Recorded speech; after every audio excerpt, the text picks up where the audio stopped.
আমি এখন নবনিযুক্ত মাননীয় প্রধানমন্ত্রী জনাব তারেক রহমানকে অনুগ্রহপূর্বক রাষ্ট্রপতি মহোদয়ের নিকট প্রধানমন্ত্রী পদের শপথ ও গোপনীয়তার শপথ গ্রহণ করার জন্য সবিনয় অনুরোধ জানাচ্ছি।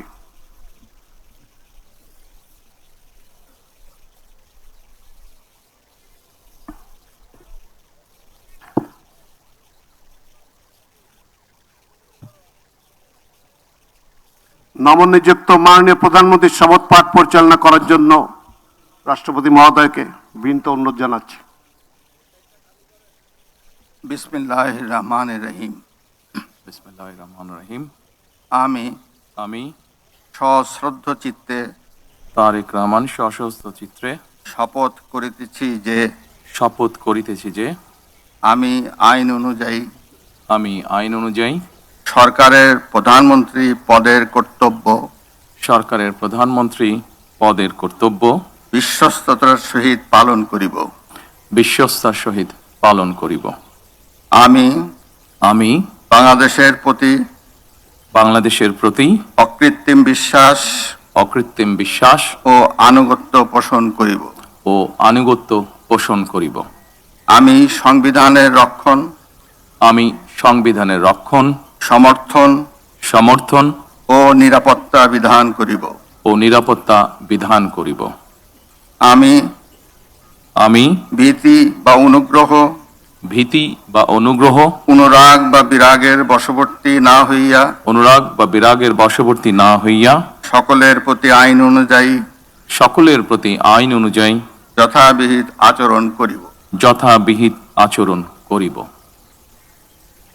এবার মাননীয় প্রধানমন্ত্রীর গোপনীয়তার শপথ পাঠ পরিচালনা করার জন্য রাষ্ট্রপতি মহোদয়কে বিনীত অনুরোধ জানাচ্ছি।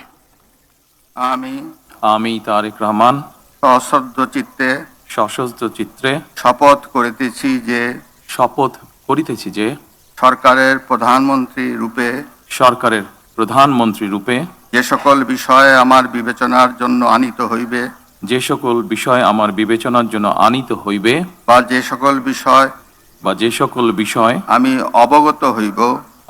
অবগত হইব তাহা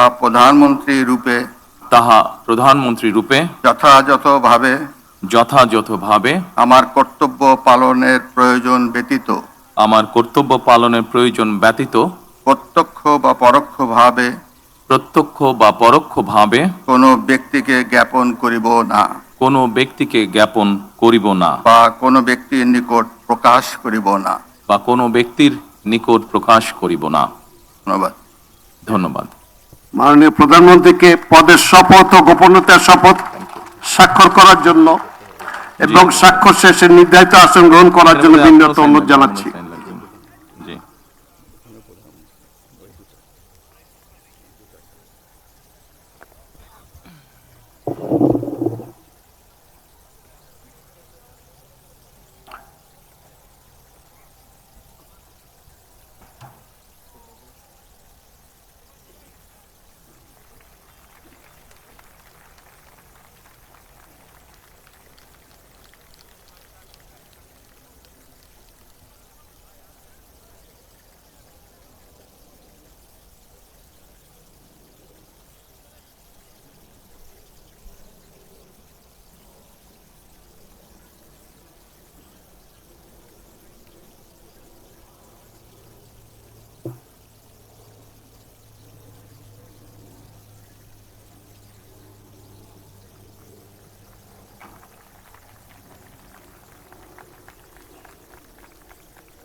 দুইটাই